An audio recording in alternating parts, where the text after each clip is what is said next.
Well, welcome everybody.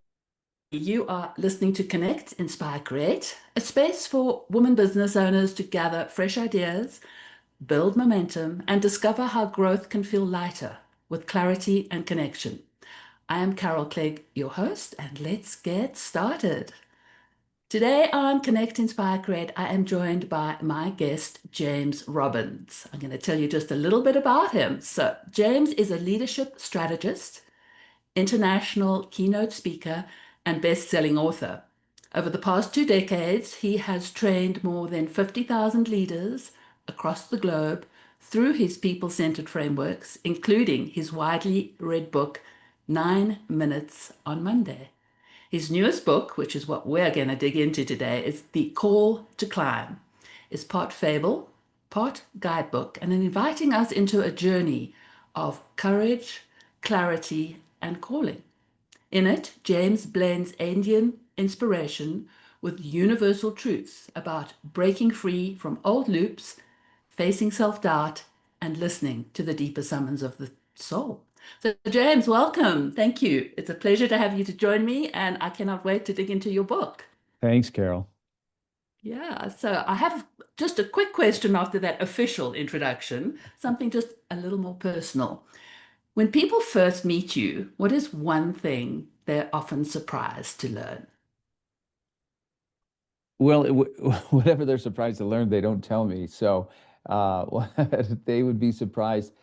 I grew up on I grew up on a small cattle ranch in the foothills of the Rockies. I was a shy, introverted farm kid. I guess if there's one thing, I was just deathly afraid to get to the front of the room and do show and tell as a kid. And then, my career has turned into being on thousands of stages. So that would probably be that. The second one would be that I have an intense fear of heights, and even though I climb mountains. That is interesting. Okay. So you shared that 10 years ago you realized your life wasn't linear, but a series of loops. Can you describe what that realization felt like and how that shaped your book, The Call to Climb? Well, I remember I started journaling. I heard it would be a good practice. And so I started, I stuck with it, and I journaled probably 10, 12 years. And the app that I was using, they released this new feature that would let you review previous entries on that day. So you'd log in, and it'll say, oh, it's, September 12th. You have 10 other entries on this date. You want to read them. So I would start to read them. And as I did, time and time again, what I read was so eerie, like that it was exactly what I just wrote that day. Like I was struggling with the same things, the same emotions, the same fears, same obstacles, the same discouragement loops. And it got even more bizarre than that, Carol. Like there were times where I was like doing the same thing. Like I'm in a hospital in Costa Rica, and a year before on the same date, I'm in a hospital in Spain getting surgery on my stomach. One time I went to the doctor, and I couldn't get over this flu, and so I finally went to like a minute clinic, and I went in there, and the nurse practitioner, she goes to type in my symptoms, then she goes, "Wait a minute, you were already in here today," and then I said, "No, I wasn't," and she goes, "Yes, you were. You were at our beaches location," and I'm thinking she's thinking I'm trying to get more medication or something. I'm like, "No, seriously, I've been at home all day." She goes, "Wait a minute." She goes, "Oh, this is so weird." She goes, "You were at our beaches location on this day 1 year ago, but your symptoms are all the same. I'm just going to copy and paste and put them into today's file." And that's just an example of just some of My the things goodness. I Right. thought. And that made me realize like I'm living a copy and paste life.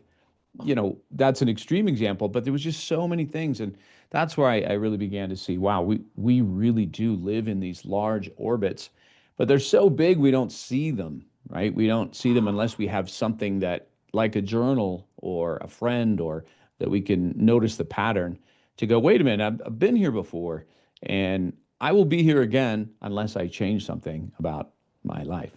Oh, so that'll bring me to just asking you, and I mean, I know this is all part of the book, but breaking this loop, and wow, what a story. I mean, how incredible to have, as you say, copy and paste, and what an awakening to realize that, so coming back to, you said life can feel like we're living in the same loop, and you were copying and pasting.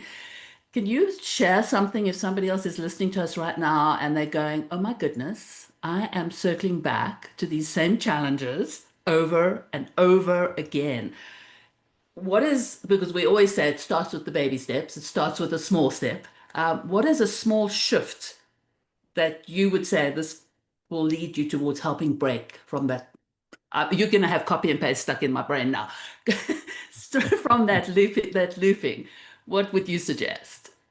Well, because you, I know you have a lot of business owners and entrepreneurs that listen to your show, and so I'll stick in that world for a moment.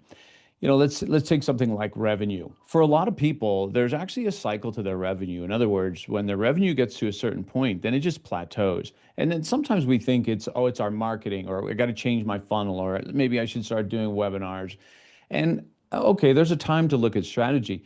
But sometimes the reason you plateau is because your internal set point is not going to let you get beyond that. And that happens so many times in my life and in my business where I would hit these plateaus financially, and then I would wonder, like, well, what happened? But if we zoomed in, what happened was I would start tinkering with my business, right? I would like, oh, I should redesign my logo. Wouldn't it be great to bring my webpage more up to date? Like starting to do all these things that actually don't drive my business. But the reason I'm doing them is actually not to refresh my website. The reason I'm doing that is because I don't want to get on the phone and sell, or I don't want my income to go to a certain level. So unless you are taking steps back to look at your life and get more aware. So right back to your point, again, what we don't see masters us. And so Mm, it's not until we see it and then see it without judgment that mm, now we can start to lean into that and begin to make better choices and even find out like what's driving this, right? What is this serving? So right. for me, let's say with sales, when I would start, I'll say tinkering again, it served something. It served an avoidance of rejection because this Mm, way I don't have to get on LinkedIn and message a bunch of people and then them like, why are you messaging me? And so to tinker served that, but at the same time, then it kept me stuck. yeah, it's so interesting that you said that because there are two things that came to mind. Is one is this ceiling that we put on ourselves, and therefore we don't go beyond it. But I use positive intelligence methods in my coaching, and we talk about saboteurs, and one of them is the avoider.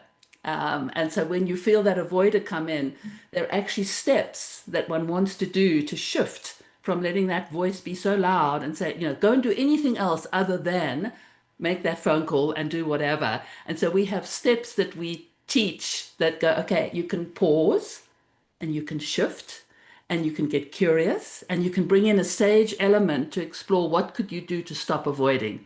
And in avoiding, the one is small steps, because it's always if you just make that step in the right direction, then it snowballs and it can go so much further.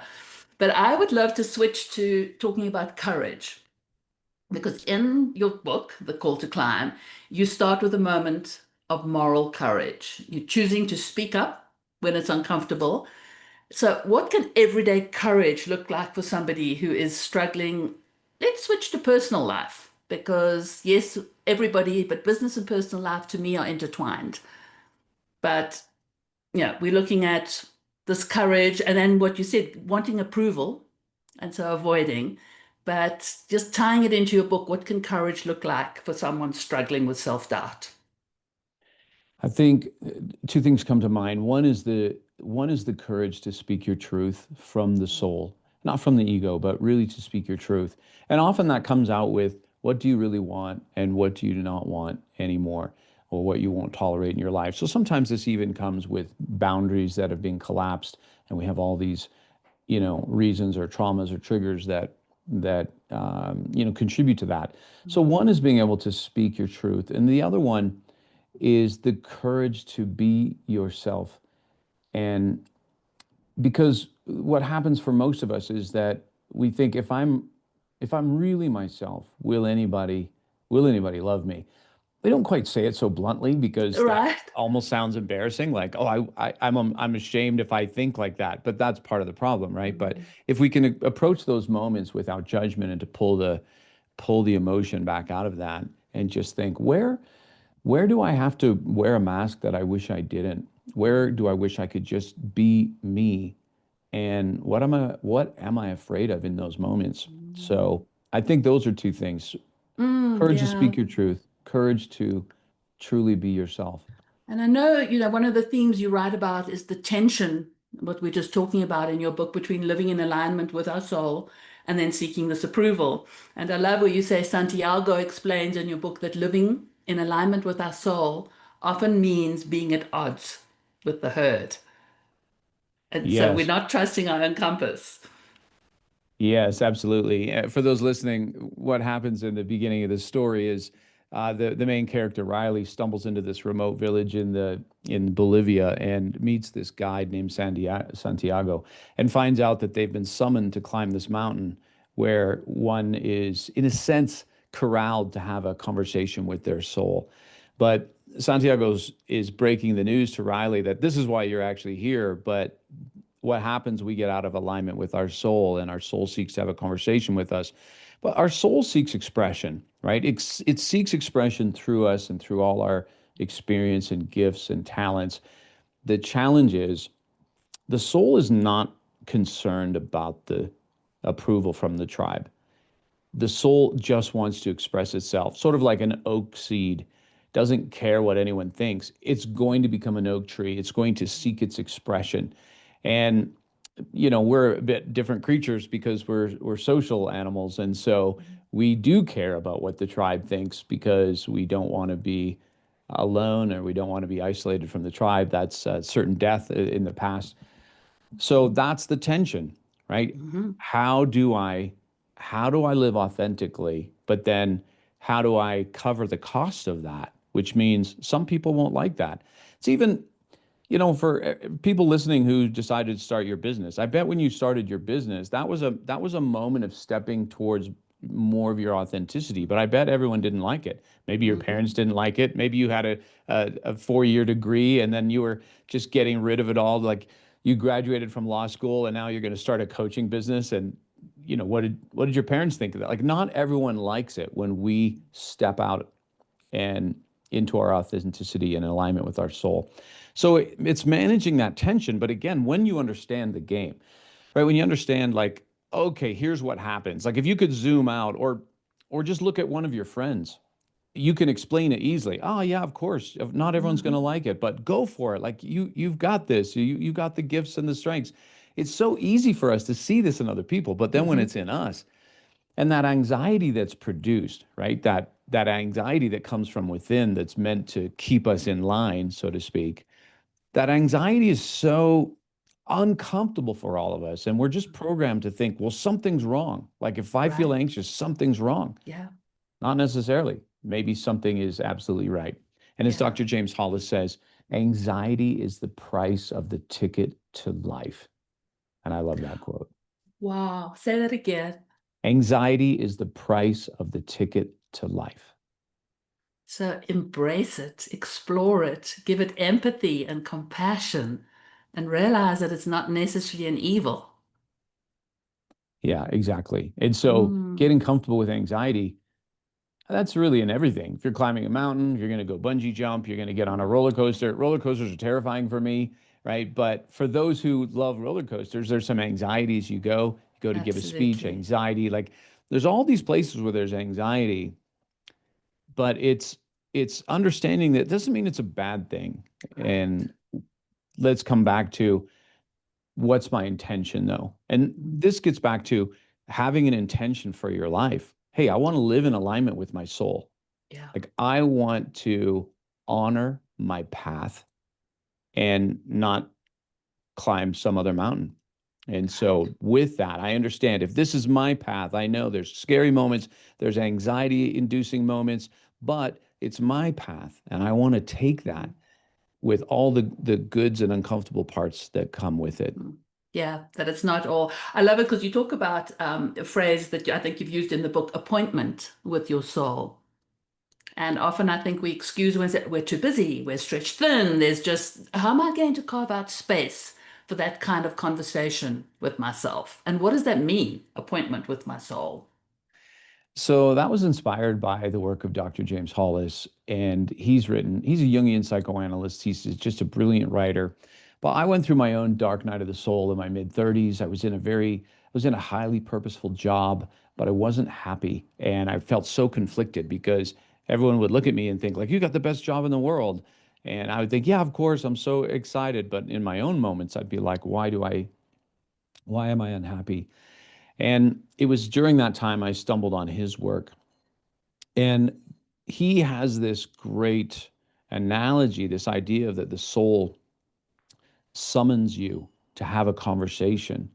It summons you to an appointment, but most avoid the appointment because it's easier just to be distracted with life and run the program. And that's what I had done for so many years, right? Like, why am I not happy? But I just keep trucking along. Well, I didn't I didn't listen to the summons of the soul, and I did just keep trucking on. And eventually, that was a total crash and burn moment for me. But it was that idea that Mm. inspired the concept of the book Mm. of wouldn't this be cool if there was an actual appointment with the Appointment. soul that somebody had to reach? Oh, well, for someone who's listening today and who just kind of feels a tug after they've listened to what we've covered and what you've dug into, and they feel called to climb out and on and out of the loop and have no idea where to start, what is one simple step that you would say right now, this week? You've just listened to this podcast, it's come to the end. What is one little step they could take to get closer to their authentic path? If you can find the closest path to nature, and all of us live usually in some place where we can get out into nature, even if that's a park, but if you can get out even to the mountains or someplace or the beach or someplace where there are Mm. few humans and and no Wi-Fi signals and lots of nature. And the reason I say that, there's something about nature that I feel like calms us, grounds us. But the times in my life where I've been really weighed down the most, when I've gone into nature and then I've just let myself get quiet, let the thoughts finally settle down, and then just ask the question, what is it that you want, James? And don't judge the answer. And if you Mm. have the courage to do that, you'll be amazed what comes up. Sometimes we've got to sort through the ego is going to push it. It's like, well, we want this, but no, what do you really want, James? And Mm. don't be afraid of the answer. Don't judge it and just let it come up. And that's where I would say to start. And if you can't get out to nature, then try to carve out some time every day where you can just sit and be quiet.